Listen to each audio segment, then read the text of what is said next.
आज हम लोग करेंगे मैग्नेटिक इफेक्ट ऑफ करंट। ये जीएस पॉइंट ऑफ व्यू से करना है हमारे को।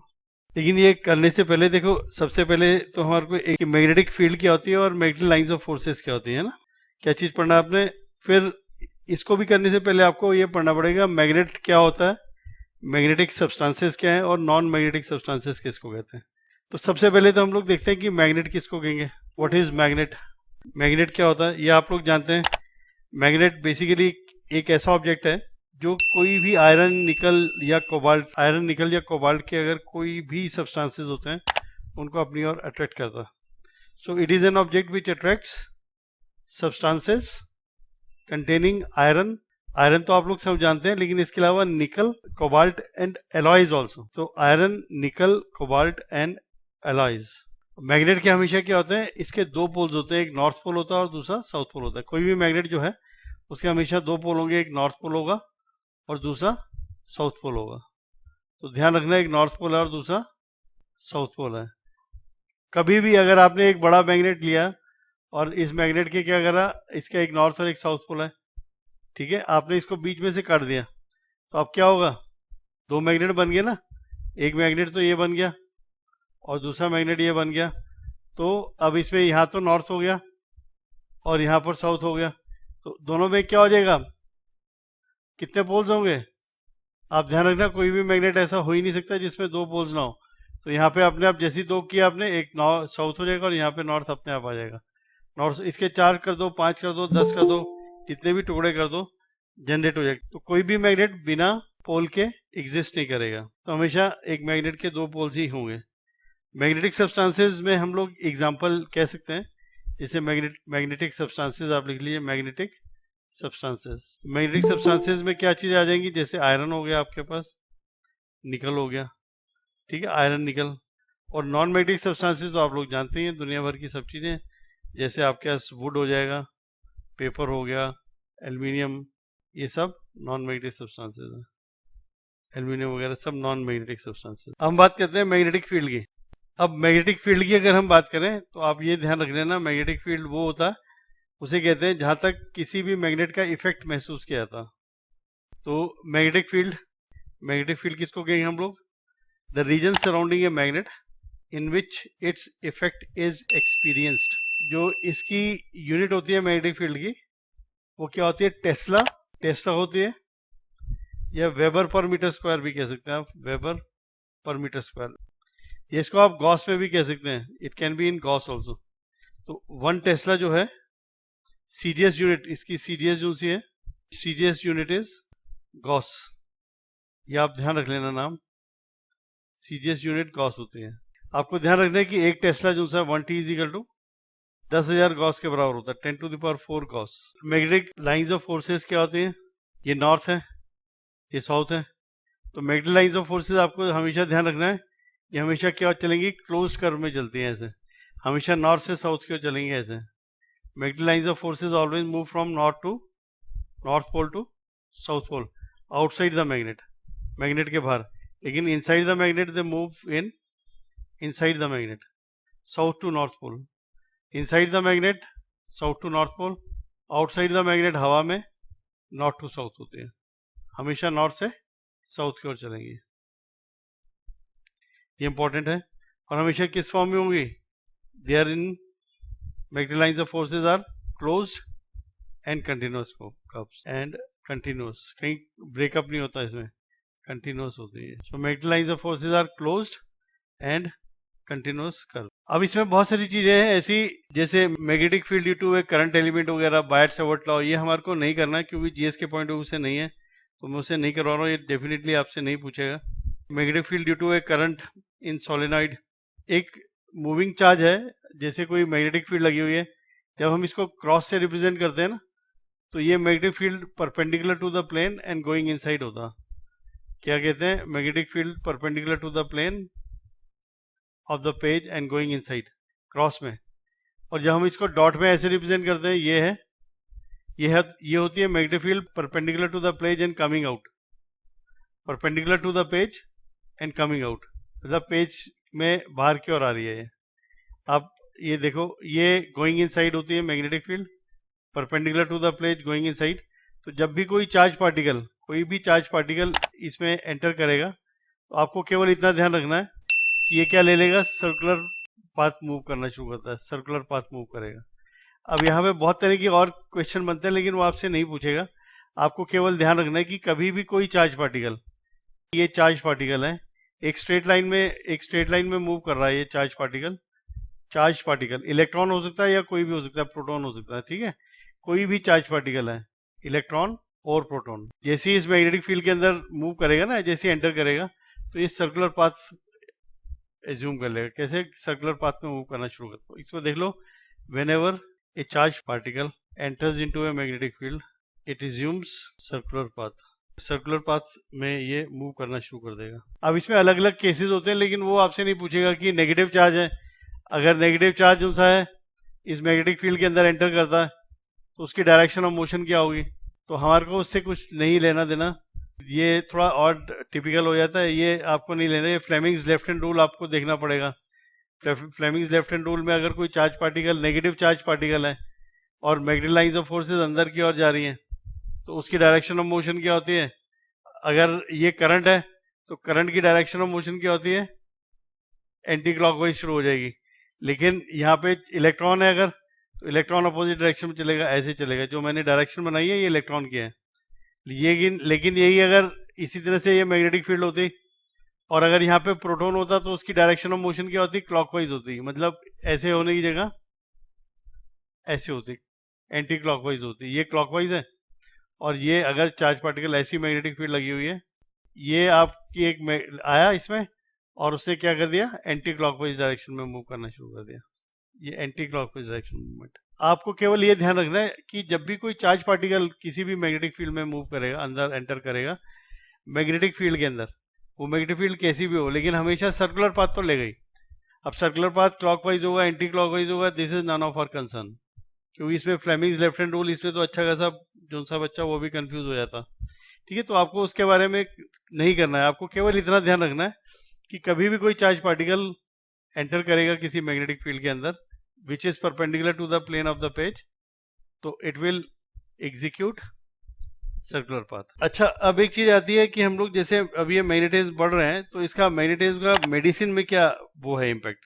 सो मैं इसका साथ साथ आपको बताता हूँ। आप लिख लो मैग्नेटिज्म इन मेडिसिन, इलाज में, मतलब जो आप देख रहे हैं ना।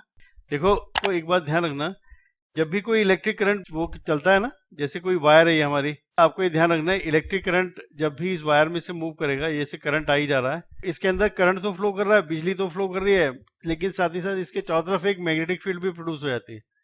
मैग्नेटिक फील्ड कैसी होती है? ये सर्कुलर फॉर्म है ऐसे। ये मैग्नेटिक फील्ड भी यहाँ पर डेवलप हो जाती है अपने आप, इसमें ये मैग्नेटिक फील्ड आ जाती है। तो आप लिखो सबसे पहले जो मैं लिखवा रहा हूँ यहाँ पे, whenever an electric current moves through a conductor, it produces magnetic field. It produces magnetic field. Extremely weak electric currents are produced. Extremely weak electric currents are produced in human body by the movement of the charged particles called as ionic current. तो जो charge particles हमारी body में से move करते हैं उसकी वजह से एक बहुत ही वीक इलेक्ट्रिक करंट प्रोड्यूस हो जाती है। इस करंट को आयोनिक करंट कहते हैं। अब ये जो वीक आयोनिक करंट है ये कहां से फ्लो करता है? This flows through our nerve cells. This flows through these weak ionic current flowing along the nerve cells produces magnetic field in our body. ये जो हमारी नर्व्स होती है ना, फिर बाद में क्या होता है, our nerves carry electric impulse to the muscles which produces temporary magnetic field. ये जो हमारी नर्व्स हैं ये इन इलेक्ट्रिक इंपल्स प्रोड्यूस हुआ है ना ये आयनिक करंट की वजह से, क्या करेगा? इसको हमारी मसल्स के पास लेके जाता है। अब ये मसल्स जो सी हैं, जब ये इंपल्सेस हमारी मसल्स के पास पहुंचती हैं तो उसकी वजह से एक टेम्परेरी मैग्नेटिक फील्ड प्रोड्यूस होती है, which produces temporary magnetic field. अब ये जो टेम्परेरी मैग्नेटिक फील्ड होती है ना, दीज फील्ड्स आर वीक। ये टेम्परेरी मैग्नेटिक फील्ड जो सी है, these fields are weak and 1/1000th of the earth's magnetic field. एक अरबवां हिस्सा होती है ये अर्थ की मैग्नेटिक फील्ड का। These fields are weak. ये टेम्परेरी मैग्नेटिक फील्ड जो सी होती है बहुत वीक होती है और अर्थ की जो मैग्नेटिक फील्ड होती है उसका 1 अरबवां हिस्सा ही होती है। अच्छा, अब एक चीज ये ध्यान रखना कि ये जो मतलब मैग्नेटिक फील्ड है वो होती कहाँ है प्रोड्यूस? ये जो मैग्नेटिक फील्ड है वो बेसिकली हमारे हार्ट में और ब्रेन में, ये दो मेन ऑर्गन्स हैं जहां पर प्रोड्यूस होती है। ठीक है, आप लिख लो the heart and brain are the two main organs of body. The heart and the brain are the two main organs of the body where the magnetic field is produced. और basically जब आप MRI कराते हो ना, MRI में basically इन्हीं इसको कहते हैं, एमआरआई को कहते हैं magnetic resonance imaging. In MRI these magnetic field inside the body, magnetic resonance imaging, इसको कहते हैं magnetic resonance imaging, magnetic resonance imaging. In MRI these magnetic field inside the body are used to obtain images of different body parts। तो आपको समझ में आया magnetic resonance imaging में basically होती क्या चीज है? ये जो मैग्नेटिक फील्ड हमारी बॉडी के अंदर जो हमारा हार्ट और ब्रेन प्रोड्यूस कर रहा होता है उसको ही ये डिटेक्ट करती है। अच्छा, आपको ये ध्यान रखना है कि मैग्नेट दो तरह के होते हैं। Magnet are of two types, एक नेचुरल मैग्नेट्स होते हैं और दूसरे आर्टिफिशियल मैग्नेट होते हैं। नेचुरल मैग्नेट जो है, natural magnet is an ore of iron, iron ore होता है Fe3O4 which attracts small pieces of iron, cobalt and nickel। और दूसरा होता है आर्टिफिशियल मैग्नेट, आप जानते हैं आर्टिफिशियली प्रोड्यूस किया जाता है। इसका एग्जांपल देख लेते हैं हमारे पास, bar magnet, electromagnet, horseshoe magnet etcetera, ये सब इसी के एग्जांपल्स हैं। इलेक्ट्रॉन इस न्यूक्लियस के बाहर चारों तरफ पुराने मॉडल के हिसाब से ऐसे चारों तरफ चक्कर काटते रहते हैं अलग अलग ऑर्बिट में। ठीक है, अलग अलग ऑर्बिट में इलेक्ट्रॉन जो है वो चक्कर काटते रहते हैं, न्यूक्लियस के चारों तरफ चक्कर काटते रहते हैं। और ये जो मॉडल है वो बोर्स मॉडल कहलाता है। ठीक है, इलेक्ट्रॉन पे नेगेटिव चार्ज होता है और ये इलेक्ट्रिक चार्ज इलेक्ट्रॉन पे उतना ही नेगेटिव चार्ज होता है जितना पॉजिटिव पे प्रोटॉन पे पॉजिटिव चार्ज होता है। मतलब दोनों के ऊपर 1.6 इंटू 10⁻⁹ वोल्ट का चार्ज होता है। 10⁻⁹ मतलब बहुत कम इलेक्ट्रिक चार्ज होता है। इसको हम 1 इलेक्ट्रॉन वोल्ट भी कहते हैं, 1 इलेक्ट्रॉन वोल्ट। इलेक्ट्रॉन पे चार्ज कितना हो? 1 इलेक्ट्रॉन वोल्ट। और इलेक्ट्रॉन चारों तरफ चक्कर काटते रहते हैं। लेकिन जो अभी करंट थ्योरी है उसमें कहते हैं कि चक्कर नहीं काटते बल्कि एक क्लाउड के रूप में ऐसे घूमते रहते हैं, in the form of cloud. Electron cloud के रूप में रहते हैं। किसके रूप में रहते हैं? इलेक्ट्रॉन क्लाउड के रूप में रहते हैं। तो ये है इनका, इन सब्सटेंसेस का। अब हम लोग आते हैं मैग्नेटिक सब्सटेंसेस कितने तरह के होते हैं। तो मैग्नेटिक सब्सटेंसेस, पहला एक होता है डायमैग्नेटिक सब्सटेंसेस। 3 तरह के होते हैं ये, दे आर ऑफ 3 टाइप्स। पहला डायमैग्नेटिक सब्सटेंसेस, डायमैग्नेटिक सब्सटेंसेस। दूसरा पैरामैग्नेटिक सब्सटेंसेस। और तीसरे हैं फेरोमैग्नेटिक। तो सबसे पहले हम लोग देखते हैं डायमैग्नेटिक सब्सटेंस। ये बहुत इंपॉर्टेंट है, इसको आप देख लेना, जीएस के पॉइंट ऑफ व्यू से भी बहुत इंपॉर्टेंट है, इसको आपने समझना है। देखो, डायमैग्नेटिक सब्सटेंसेस वो होते हैं कि जिनको जब किसी मैग्नेटिक फील्ड में हम लोग डाल देते हैं, रख देते हैं ना, तो ये मैग्नेटिक फील्ड की डायरेक्शन के अपोजिट डायरेक्शन में मैग्नेटाइज हो जाते हैं, फीबली मैग्नेटाइज हो जाते हैं। किस डायरेक्शन में? जहां पर मैग्नेटिक फील्ड है उसके अपोजिट डायरेक्शन में। मतलब जैसे एक नॉर्थ पोल है और एक साउथ पोल है, 2 मैग्नेट्स हमने ऐसे रखे हैं आमने सामने, नॉर्थ और साउथ पोल। अब मैग्नेटिक लाइंस ऑफ फोर्सेस कैसे जा रही है? ऐसे जा रही है ना, ऐसे जा रही है ये मैग्नेटिक लाइंस ऑफ फोर्सेस। मैंने बताया था मैग्नेटिक लाइंस ऑफ फोर्सेस हमेशा कैसे चलते हैं? नॉर्थ से साउथ की तरफ चलते हैं। अगर आप इसमें कोई डायमैग्नेटिक सब्सटेंसेस रख देंगे ना, अब मैं इसको किसी और कलर से बता देता हूँ आपको। चलो, ये हमने यहाँ पर डायमैग्नेटिक सब्सटेंस रख दिया, मान लिया गोल्ड है जैसे, उसको रख दिया, गोल्ड का एक लंप ला के रख दिया हमने यहाँ पे। ठीक है, ये गोल्ड का टुकड़ा है, गोल्ड को हमने इसमें ला के रख दिया। अब ये गोल्ड जो सा है वो किस डायरेक्शन में हो जाएगा? ये इसकी चार्जिंग कौन सी डायरेक्शन में हो जाएगी? तो देखो, ये गोल्ड जो सा है ये मैग्नेटाइज होगा बट इन अपोजिट डायरेक्शन, ऐसे फीबली मैग्नेटाइज अपोजिट डायरेक्शन में हो जाएगा। ये अपोजिट डायरेक्शन में होगा। मैग्नेटिक लाइंस ऑफ फोर्सेस यहाँ पे जा रही है, लेकिन ये किस डायरेक्शन में हो रहा है? मैग्नेटाइज अपोजिट डायरेक्शन के अंदर, आप देख रहे हैं यहाँ पर। सो लिख लेते हैं, डायमैग्नेटिक सब्सटेंसेस आर दो substances which are feebly magnetized, feebly कमजोर रूप से, feebly magnetised in the opposite direction of magnetic field when placed in a strong magnetic field. जब भी किसी स्ट्रॉन्ग मैग्नेटिक फील्ड के अंदर इसको प्लेस किया जाता तो ये क्या हो जाएगा? फीबली मैग्नेटाइज हो जाएगा अपोजिट डायरेक्शन में। ये प्रॉपर्टी होते हैं। इसके एग्जांपल जैसे पूछेंगे आपसे तो क्या हो जाएगा? गोल्ड हो जाएगा, सिल्वर हो गया, जिंक हो गया, कॉपर हो गया, मरकरी, Hg मरकरी के लिए लिखा जाता है, वाटर, और क्या कहें हम लोग, अल्कोहल। एयर जो सी है वो डायमैग्नेटिक सब्सटेंस है, हाइड्रोजन गैस। इसके अलावा बिस्मथ, ठीक है, क्वार्ट्ज वगैरह, ये सब ऐसे बहुत सारे हैं। फिर ये सब डायमैग्नेटिक सब्सटेंसेस कहलाते हैं। अब एक चीज ध्यान रखना कि डायमैग्नेटिक सब्सटेंसेस के बारे में जो हम लोग बात कर रहे हैं, डायमैग्नेटिक सब्सटेंसेस जो से हैं they are good for superconductivity. They are good for superconductivity. Superconductivity के लिए बढ़िया होते हैं। बेसिकली अब आप बात करेंगे सुपर कंडक्टर्स क्या होते हैं, व्हाट आर सुपर कंडक्टर्स। कोई बताएगा सुपर कंडक्टर्स क्या होते हैं, what are superconductors. Superconductors are those conductors which allows current to pass through it with zero resistance, ठीक है। या superconductors are those that offer zero resistance to the flow of current. Current के flow को क्या करते हैं, zero resistance देते हैं। बेसिकली इनमें क्या होता है, ये they do not allow the magnetic field to pass through its bulk. यहाँ पर जैसे कोई सुपर कंडक्टर है तो मैग्नेटिक लाइंस ऑफ फोर्सेस इसमें से पास ही नहीं हो पाएंगे, हमेशा ऐसे पास हो जाएंगे उसमें से। तो आप लिखो super conductors do not allow the magnetic lines of forces to pass through it, ठीक है। अपने से पास ही, तो अंदर इनके मैग्नेटिक फील्ड क्या होती है, इसे कहते हैं, बी को कहते हैं मैग्नेटिक फील्ड, जीरो होती है इनके अंदर। हमेशा जो भी लाइंस ऑफ फोर्सेस आएंगे वो हमेशा कैसे चली जाएंगी, वो इस प्रकार से चली जाएंगी। अभी कोई भी सुपर कंडक्टर बन नहीं पाया है इंसान से परफेक्ट। जो भी बना देगा वो दुनिया का सबसे बड़ा अमीर इंसान होगा, ये ध्यान रख लेना। बहुत बहुत डिफिकल्ट है। लेकिन अगर सुपर कंडक्टर्स बन जाते हैं तो अंदर मैग्नेटिक फील्ड जीरो हो जाएगी, तो ट्रांसमिशन लॉस भी जीरो हो जाएगा। अगर आपने करंट को एक बार उसमें से फ्लो करवा दिया तो वो हमेशा एग्जिस्ट करेगा।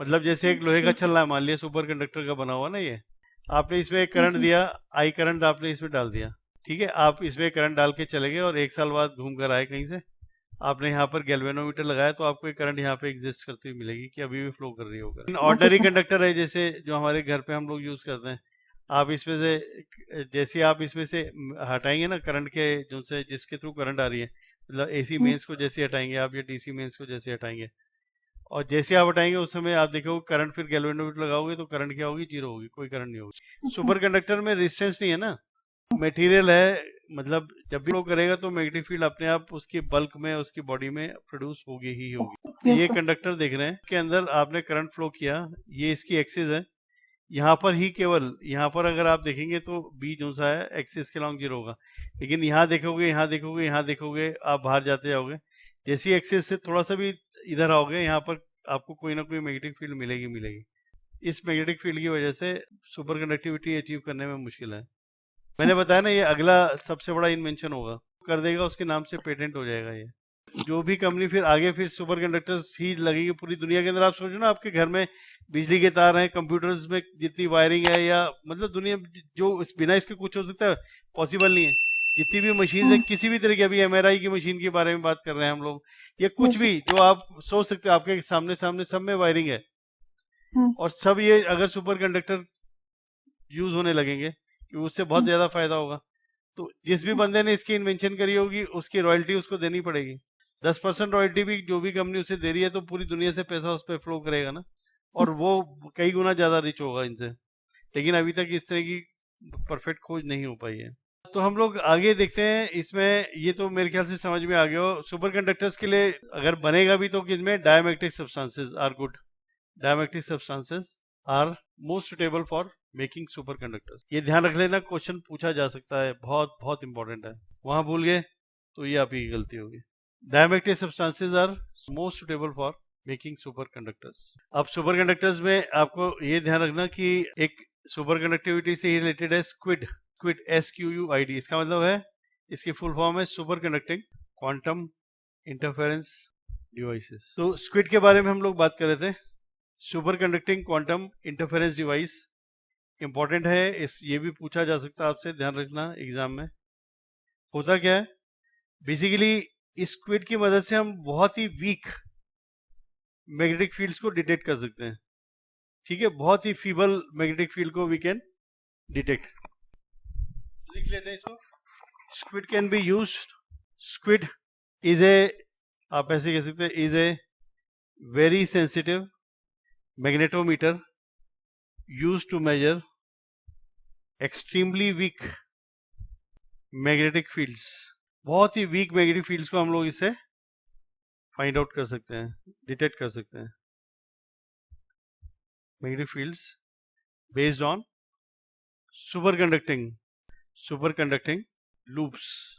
मतलब इसमें स्क्विड्स की वजह से मदद से we can detect magnetic field as low as 5 into 10 to the power minus 14 Tesla.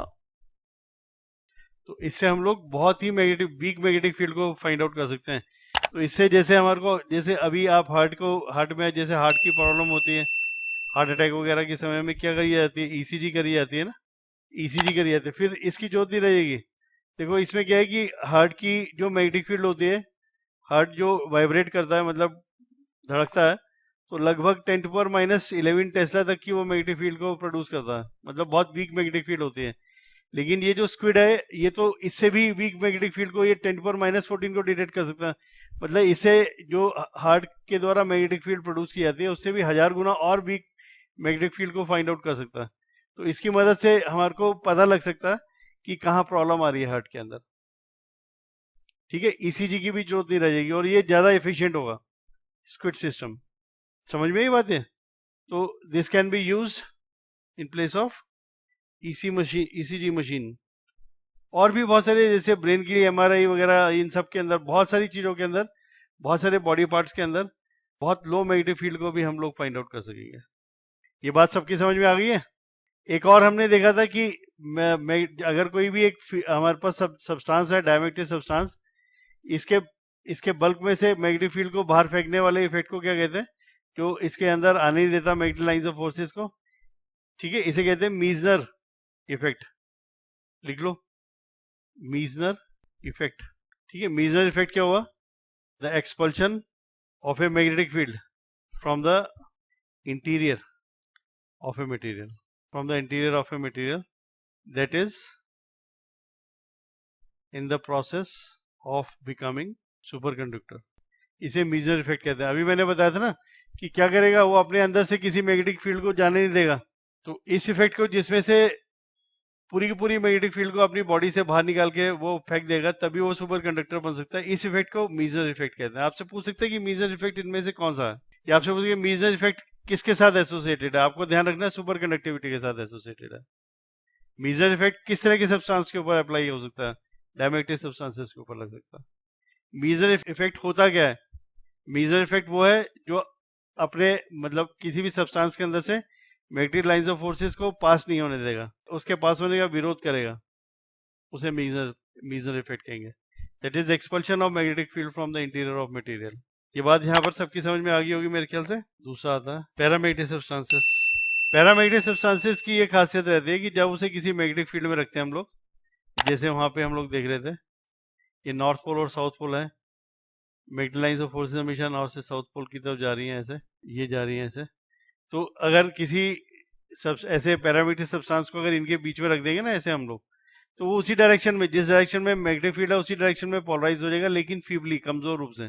तो लिख लेते हैं, these substances gets feebly magnetised in the direction of magnetic field when placed in a strong magnetic field. Example इसका हमारे पास जैसे aluminium, platinum, जैसे chromium, ये पैरामैग्नेटिक सब्सटेंसेस होते हैं। पैरामैग्नेटिक सब्सटेंसेस के साथ में क्या होता है कि जैसे टेम्परेचर बढ़ेगा, इनकी मैग्नेटिक फील्ड कमजोर हो जाएगी। टेम्परेचर के बढ़ने के साथ इनमें जो प्रोड्यूस हुई मैग्नेटिक फील्ड है वो कमजोर हो जाएगी। फेरोमैग्नेटिक सब्सटेंस में भी ऐसे ही होगा, जो तीसरा हम पढ़ेंगे। जबकि डायमैग्नेटिक सब्सटेंसेस में कोई फर्क नहीं पड़ेगा, ना तो बढ़ेगी ना घटेगी। तीसरी तरह के सब्सटेंसेस होते हैं फेरोमैग्नेटिक सब्सटेंसेस। पहले आप इन दोनों को एक बार पढ़ लो, फिर हम आगे बढ़ते हैं। फेरोमैग्नेटिक सब्सटेंसेस वो होते हैं जिनको किसी मैग्नेटिक फील्ड में जब हम प्लेस करेंगे तो स्ट्रांगली मैग्नेटाइज हो जाएंगे। जितनी मैग्नेटिक फीबल मैग्नेटिक फील्ड में भी रखेंगे तो क्या हो जाएंगे, स्ट्रांगली मैग्नेटाइज हो जाएंगे। तो आप ये देखो, ये नॉर्थ है, ये साउथ है। फेरोमैग्नेटिक सब्सटेंसेस में these substances gets strongly magnetised in the direction of the magnetic field when placed in it. Example इसमें हमारे पास है, ये आयरन हो गया आपका, निकल, कोबाल्ट। टेम्परेचर का इनके ऊपर क्या होता है, देखो जैसे जैसे टेम्परेचर बढ़ेगा वैसे वैसे डिक्रीज होता जाएगा इनका मैग्नेटिक प्रॉपर्टी। ठीक है, increase in temperature leads to decrease in their magnetic property. Increase in temperature leads to decrease in their magnetic property. और एक टेम्परेचर होता है, एक पर्टिकुलर टेम्परेचर होता है जिसको क्यूरी टेम्परेचर कहते हैं। एट क्यूरी टेम्परेचर, क्यूरी ये बहुत इंपॉर्टेंट है। एट क्यूरी टेम्परेचर पे जितने भी फेरोमैग्नेटिक सब्सटेंसेस है वो पैरामैग्नेटिक सब्सटेंसेस में कन्वर्ट होते हैं। At Curie temperature ferromagnetic substances becomes paramagnetic substances. ऐसी सुपर कंडक्टिविटी से रिलेटेड एक और है एग्जांपल, जैसे हम लोग देखते हैं मैगलेव का सुना होगा। मैगलेव, कोई बता सकता है व्हाट इज मैगलेव? मतलब बुलेट ट्रेन वगैरह जो से, जैसे ये आपकी पटरी जा रही है ना, तो ये इसके साथ टच नहीं करेगा, ऐसे नहीं होगा इसका व्हील। ये कैसे होगा? हवा में रहते हैं इतनी ऊपर, पूरी पूरी ट्रेन हवा में रहती है ऐसे। मैगलेव का मतलब होता है मैग्नेटिकली लेविटेटेड। ठीक है, मैग्नेटिक लेविटेटेड। तो ये ट्रेन्स में मैगलेव ट्रेन्स में यूज किया जाएगा। बुलेट ट्रेन्स वगैरह जो सी हैं, जो high speed, very high speed trains के अंदर basically they are having, they contains strong electromagnets. अब क्या होता है कि मैग्नेटिकली लेविटेटेड रहते हैं, हवा में रहते हैं, तो ये जो इसके पहिए के बीच में और जो ट्रेन की जो ये पटरी होती है, इसके बीच में फ्रिक्शन क्या हो जाएगा? नॉन एग्जिस्टेंट होता है।